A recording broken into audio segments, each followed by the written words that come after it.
Hello, Vegas. You are definitely giving the energy of the very last show. Obviously, as I'm sure every single person in here knows, you obviously did buy tickets for the very, very last show. Alas, it is not, because I got sick. But let's just pretend that it is the last show. Because it still kind of is, because obviously I have 10 shows that I had to reschedule because, as normal, I got sick and I had to rest my voice for a while. But coming up next, it's a big break between now and those rescheduled shows towards the end of the year. And in between that, I'm doing 10 enormous shows, which is pretty much more people than I think have been to the whole residency over the last 2 years. So coming back to that after this is going to be like a sort of fever dream. It's going to be very, very strange. So I feel like this is going to be my last ever experience of this room the way that I've been experiencing it. So it still is a bit of a last one, okay? Have you had a good day so far? Have you been drinking? Carry on drinking, because the drunker you are, the better I am. So I absolutely endorse it. Everybody say hello to my piano player, Eric. Eric, say hello to the Okay, so you've been drinking, are you hydrated? Because it's very hot here at the moment, isn't it? Yeah. Look at you, lot are great, just fucking standing up, even though I'm sitting down. I love it. I'll sit down, I'll stand up, I'll sit down, I'll do whatever I want. But just so you know, you can stand up whenever you want. This is not a seated show.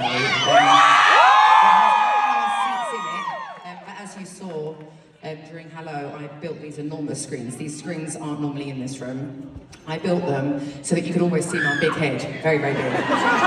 So even if somebody who's like 6 foot, 7 foot is standing up in front of you and you want to sit down, that's fine. Just turn your lovely faces to my big head and you'll always be able to see me, okay? So this is everyone's own individual experience, so I hope you enjoy it, but it's all having it at the same time, basically, is what's going on, okay? Do we have any special occasions here tonight? Pressure on us when we're younger, they suck our joy out of us, Jesus Christ. Anyway, do we have any girls' trips here tonight? Hello, girl. Trust me, if you'd seen that show, you would have been like, fuck me, she's crazy.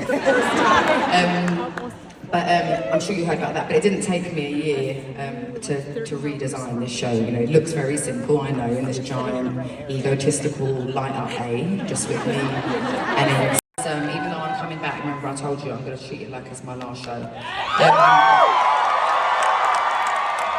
The best way to describe this show for me is that it's truly been my best friend. Uh-oh. No, I won't. Don't you fucking me. Let's have a sip of my hot honey. One sip. I ain't crying tonight. No, wait.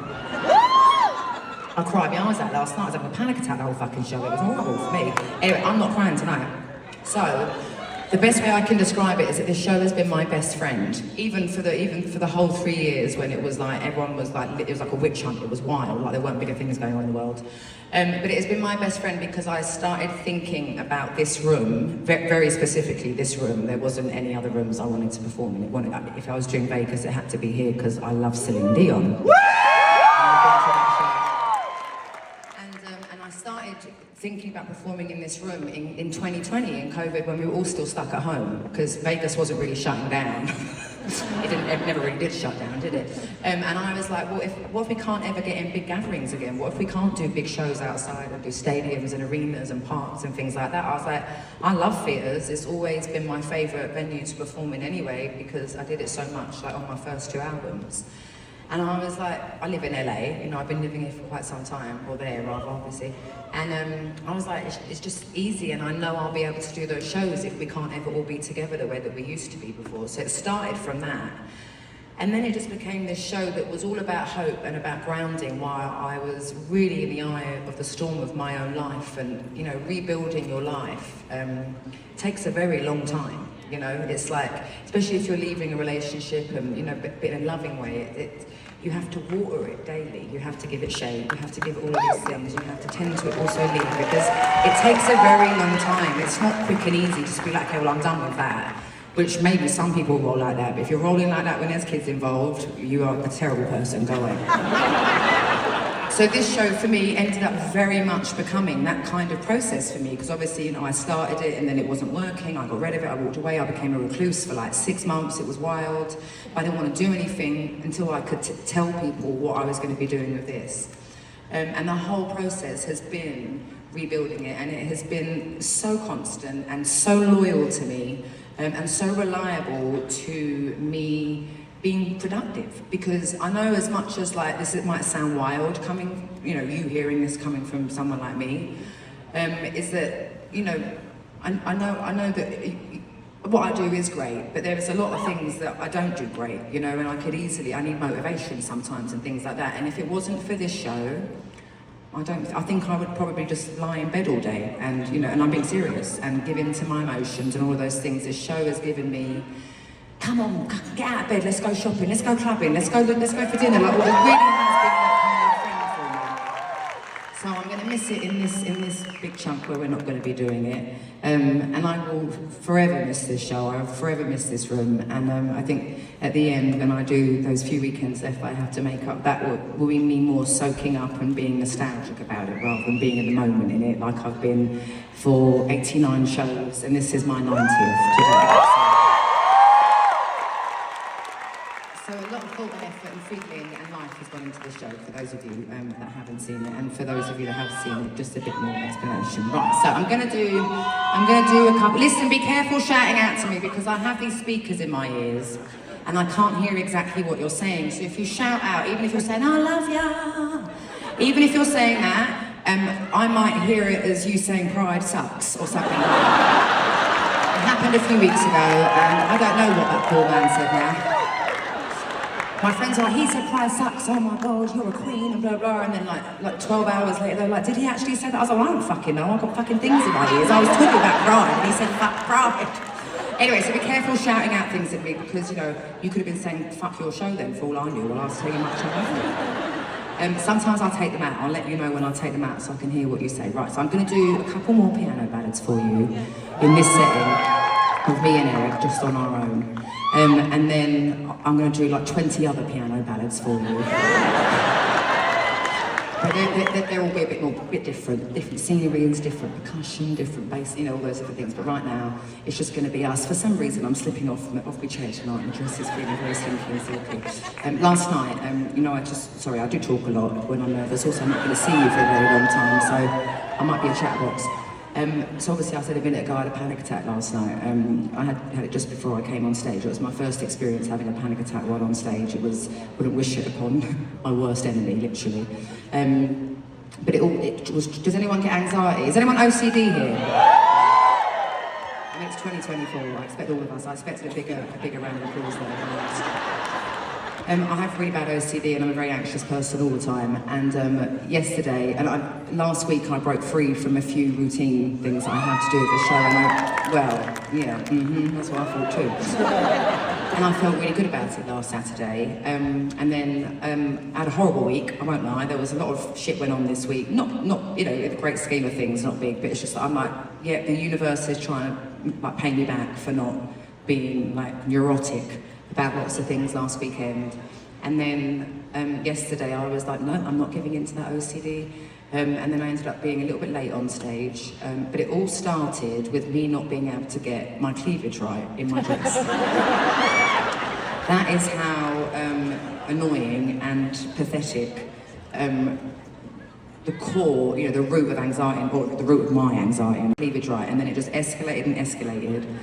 And when I was able to tell the audience last night that that was what it all was about, it didn't take away the fact that I was losing the plot in my mind on stage. At one point I said to the audience, this is the noise that's going on in my head. But I got through it, and it was wonderful. And I had a lot of friends here last night, and they said that they couldn't tell. But I got off stage and I threw the fuck up. That was wonderful. But I am not anxious today.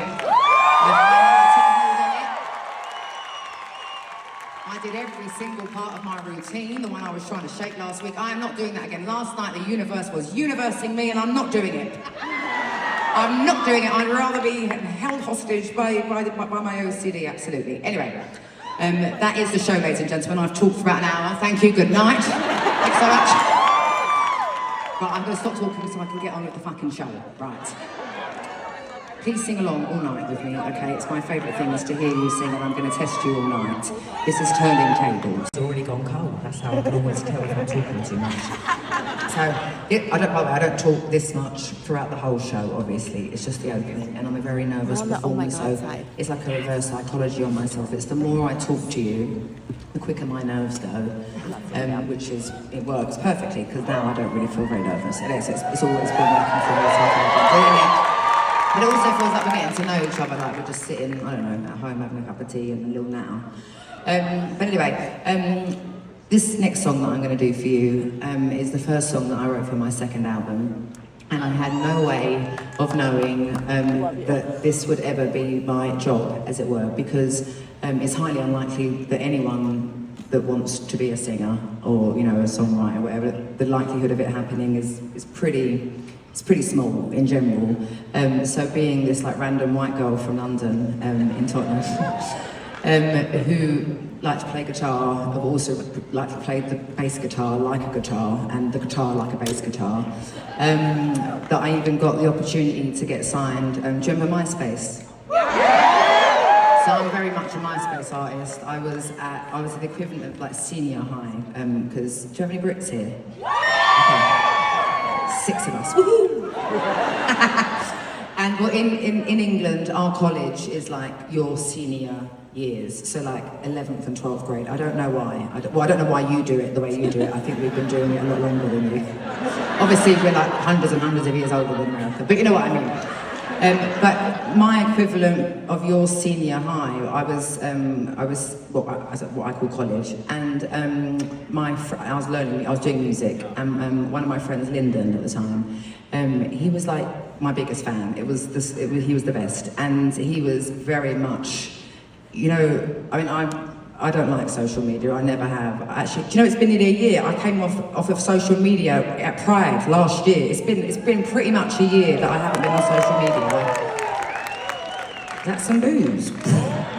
My life is great since I got off of it, but at the time, social media wasn't a thing. That's how long ago I was signed. It's dinosaur times, really.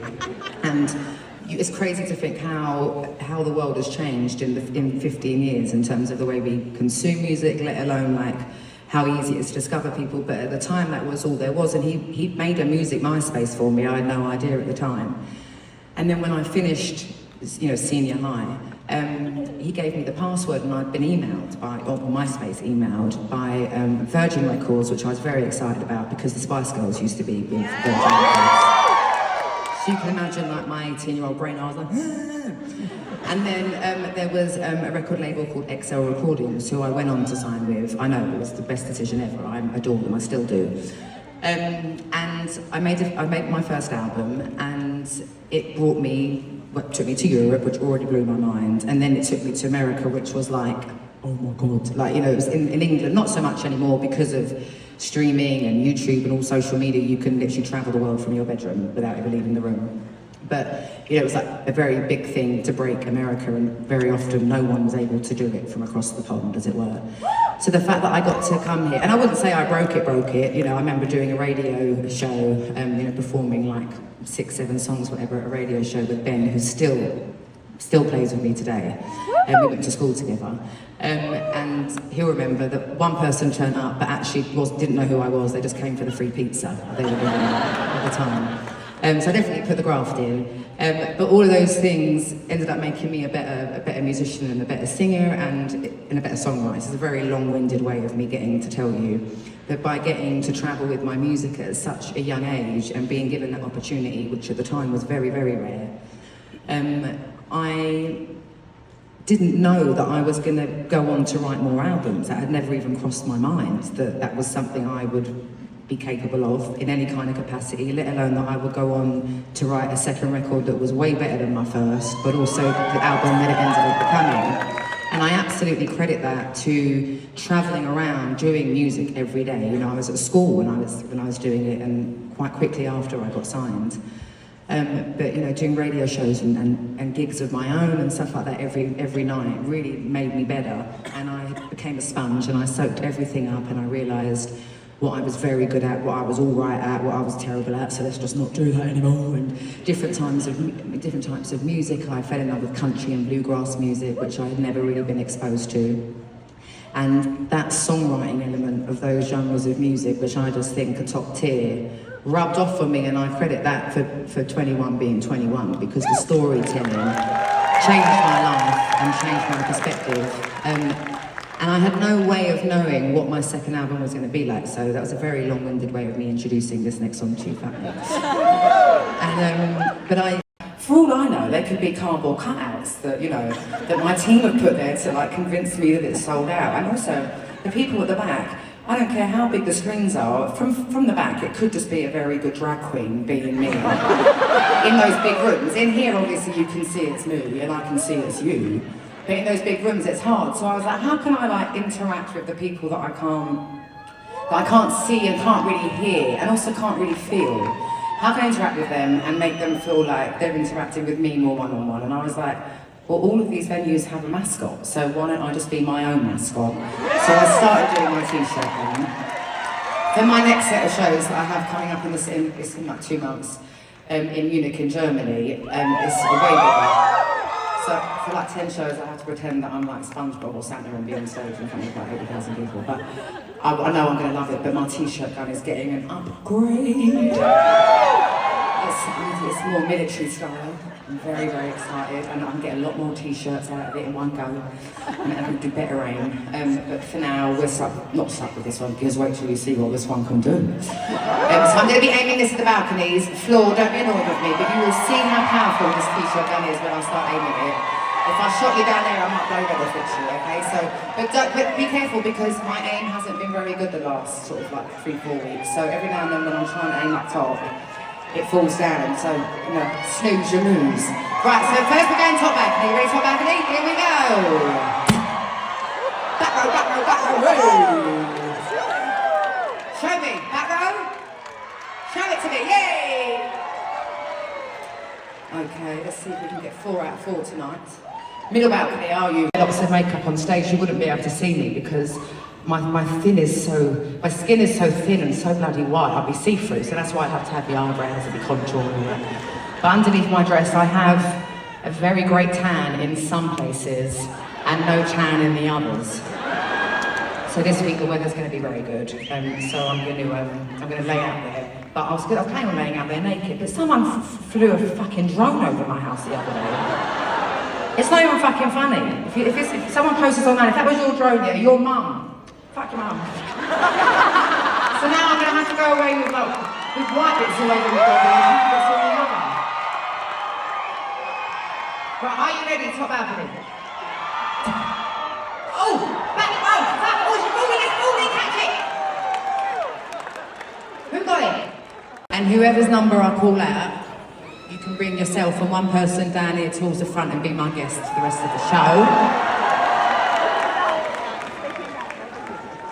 Oh, look at that, it's lovely. Okay, so, I hope you heard me, you can bring one person down with you. So if you're in a group or a big family event, I don't know what you're going to do, you're going to have to choose a favourite. Right, we've got block 403, that's you lot there, isn't it? Oi. Row A for Adele, and then seat 315. 315, there at the front. That was a very quiet, talking and hugging and getting very, very close with people in the audience. Not because I don't want to, I do, I miss it terribly, it's just that everyone was making me sick all the time. I guess because of the amount of things that people touch maybe in Vegas, because of the kind of place that it is. I realised, I was like, God, I'm always getting sick, and then I was like, it must be from those shows because I don't do anything else.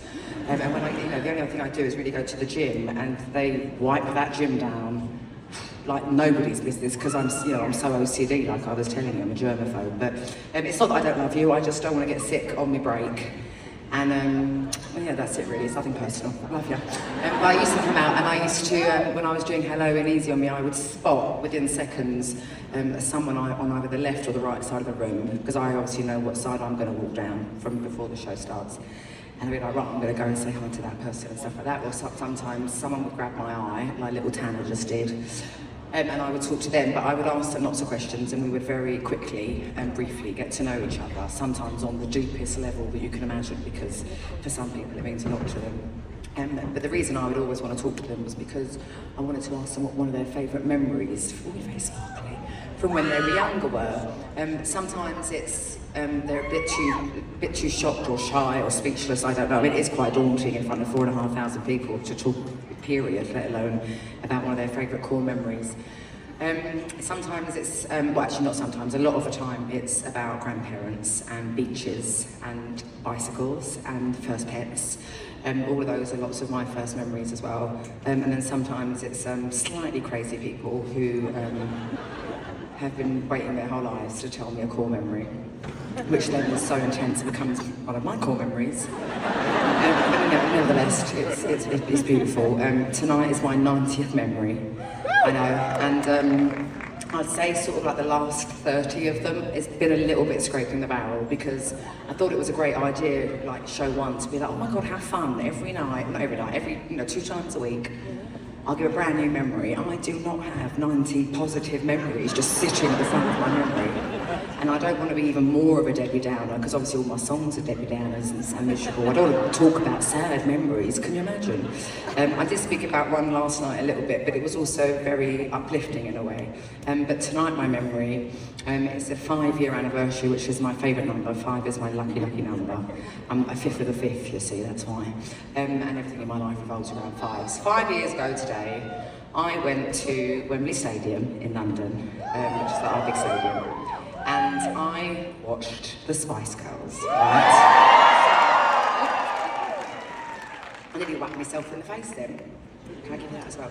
I watched the Spice Girls, and I was, well yes, I was like 31. I just turned 31, and the only time I'd ever seen them I was 10, so it was like 20 years later. And I got to meet them before, which, even if I met them right now, my 10-year-old self would die on the spot. My entire life was the Spice Girls when I was younger, and holds pretty much all of my core memories within what they represented and what they were. And one of my closest friends, like my closest life friends, and we watched them, and then towards the end they started playing Someone Like You, and you can imagine, we were all in tears. It was the strangest full circle moment of my life, because I used to write to their fan club and things like that, and then I think they replied when it was clearly just a letter from somebody else. Which now I really know, not that I have a fan club or anything like that, but no one's actually writing back to us. Now or then, they were never doing it, but at the time I was like, oh my God, one day to be a Spice Girl. Anyway, and then after that, what was even more fun, I obviously got absolutely wasted. I think that was probably one of the worst hangovers I've ever had, the day after that. But I ended up with the Spice Girls in their dressing room, sitting crisscross applesauce, getting drunk with the Spice Girls. So the way I want to squeal with excitement right now, but I don't want to ruin the speakers in here. And I was telling my team, I was saying to my security, I was like, I'm sure it was this time a few years ago, because we used to always fly home to England on like the 10th or the 12th, and I remember being really jet lagged, which is why I carried on drinking so much, was to stay awake. I got so drunk that at one point, before I found the Spice Girls dressing room, I was with my best friend Laura, and Wembley Stadium is huge. It's like SoFi, or like the big stadium here, like the big stadiums, And they were taking me to the dressing room, but suddenly I was like, oh my God, this is great. Maybe I should come down to Wembley more often now, because look, no one's here, it's quiet. I thought I was walking around the streets, and I was in the car park underneath the building. That's how drunk I was. And only my best friend was like, okay, yeah, the next morning she was like, we were absolutely not outside, we were underground.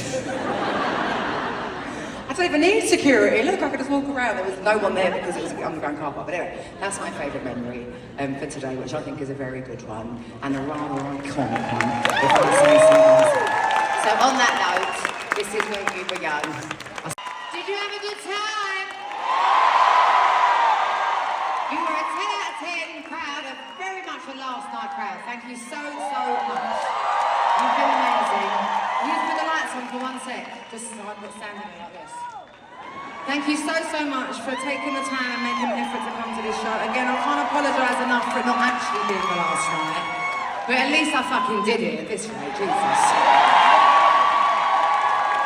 I appreciate all of the stuff that you had to organise to come tonight. I know it's a lot, everything is a fucking lot, I'm so sorry. But like I told you at the top of this show, at the top of this tonight's show, that this room and this show itself and everything it's given me, I will miss forever, and I will remember every single show, every single one.